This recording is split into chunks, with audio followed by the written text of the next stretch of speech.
Hey guys, thanks for joining. So I'm back again. Last week I was off due to a little bit of bad health, so I just shared a couple of random tidbit clips that I've been collecting, but we're back in the full swing of it this week.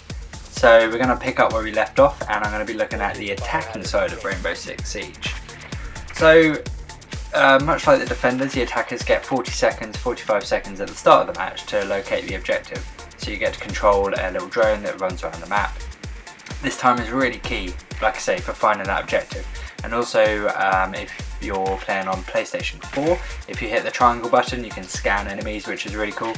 It leaves them highlighted as a little red dot on the map, so that you know if you've got any stragglers or anyone who's camping in a corner.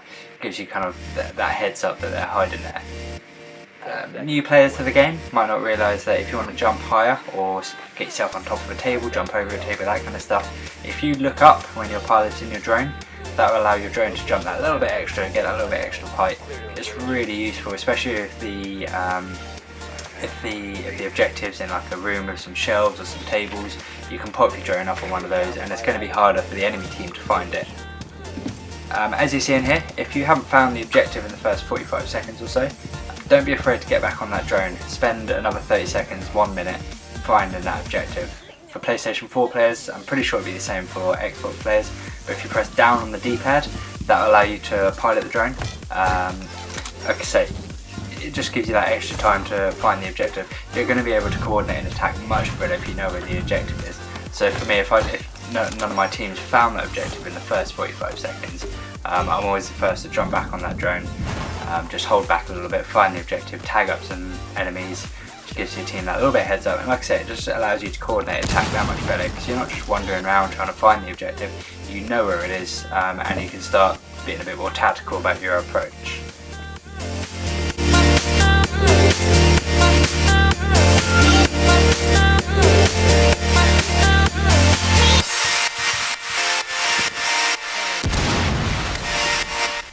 So as an attacker in Rainbow Six Siege, there's only going to be 3 objectives that you're going to be after, which are securing a hostage or extracting a hostage, defusing 1 of 2 bombs, or securing the area, which is basically hold yourself in the bomb area or wipe out the whole team. So with this in mind, it's kind of key that you choose the right operator for the job. So if you're extracting a hostage, you're probably going to want to shy away from using Fuse, just because his special ability is a cluster grenade, so you don't particularly want to be busting that through a door or a window, only to find that one of the grenades takes out the hostages and it's game over. Good all-rounders that I use are Sledge. So Sledge is an SAS operator, and his special ability is a breaching hammer. That would go through most walls, most windows, most doors. It just makes things a hell of a lot easier to breach through. And the other is Thermite. I've got a lot of love for Thermite. As a defender, you're able to reinforce walls. Thermite is the only operator that can breach through those reinforced walls. So no matter what the objective, if you're working as a squad, make sure that someone snaps up Thermite as fast as you can. I'd also suggest that at least one person on the team carries a shield. I know this setup here, no one's got a shield, but I don't think this match ended too well. But yeah, the guy with the shield is going to take the brunt of the action. He's going to be the first person to breach into that room. But the beauty of having someone with a shield on the room is that you're immediately able to pinpoint enemies. He's kind of a little bit like cannon fodder, but he could be barking orders back, barking where enemies are placed, back to your team, so that you know, okay, as soon as I breach into that room, I need to go left, I need to go right. So someone with a shield is really key to breaching into any room you're not really too sure about. I tend to stay away from using the shield and Fuse just because I don't think it really offers that much in the game. If I'm going to use a shield, I'm going to be Montang, whose ability he actually carries a shield that is able to cover his whole body, so you don't have to worry about crouching into the room, you can just breeze in, walk into a room. Or the other operator, of course, is Blitz, who has a kind of a flashbang on his shield, which is great if you're breaching into a room, pop off one of the flashbangs on a shield, you're immediately going to stun anyone that's in that room, making them easy pickings for your team when they breach on there.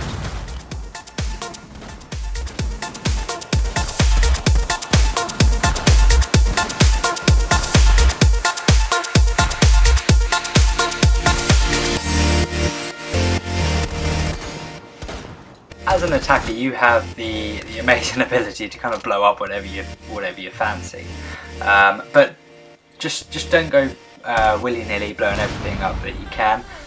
In Rainbow Six Siege, it's really important that you blow up tactically. So what I mean by that is, if you know where the objective is and it's covered by a couple of doors, a couple of windows, don't just blow a window and breach on in, or blow a window, move on, blow a window. Make sure you're communicating with your team and say, okay, I'm going to get this window up top, you guys get the door down below, and then you get a series of explosions. That not only sounds and looks amazing, but that's going to disorientate the enemy because they're not going to be sure where you're coming from. So by having multiple breach points, you're going to make sure the enemy's confused. You can then start picking them off. Okay, they think they might be coming through your window, but actually they've just been distracted by an explosion that's gone up to their left, which is going to leave them off guard, and it's going to make them easy pickings for you. So just make sure you coordinate those explosions, those breaches with your team, to make sure that you use them to your maximum potential.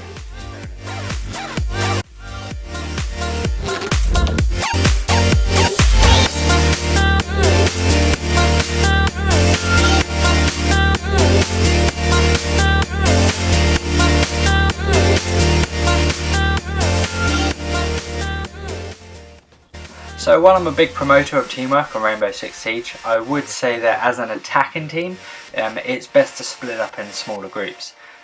So generally speaking, you're going to be in a team of 5. So I would generally say split up in 2 teams of 2, and one guy's kind of a floater between the 2 teams. This means that if someone, if the opposing enemy chucks a C4 or if there's a trip mine, it's not going to wipe out the whole team in one go, or 50% of your team. If you're splitting up into small groups, you can kind of breach from 2 points. You're not all coming from the same direction. Again, it's just about covering ground, making a bigger impact. So yeah, just make sure that you try and split up into 2 smaller teams if you can. It's a strategy that I use quite a lot, and it pays off quite a lot as well. Especially with the guy who's kind of in a floater. Okay, he might be a little bit of an easy target. But if he is an easy target and he gets up pretty early, he's able to take control of your camera, and then he can start shouting out commands. So if he's been taken out by a certain guy, he can tell you where he's taken out from and feed that crucial intel back to you guys.